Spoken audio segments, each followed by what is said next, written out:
رسمياً وبعد نهاية مباراة المنتخب البرتغالي ونظيره الغاني، والتي حسمت أطوارها لصالح المنتخب البرتغالي بنتيجة 3 أهداف لهدفين برسم الجولة الأولى من مباريات كأس العالم فيفا قطر 2022.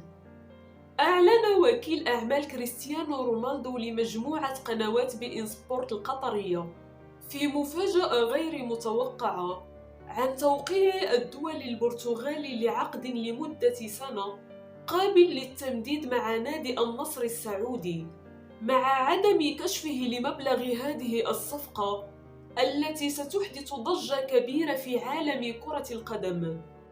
ويذكر أن نادي النصر السعودي كان قد أبدى رغبته سابقاً في التعاقد مع كريستيانو رونالدو، لكن الإعلام لم يعطي الموضوع أهمية كبيرة نظراً للمستوى الضعيف للدوري السعودي.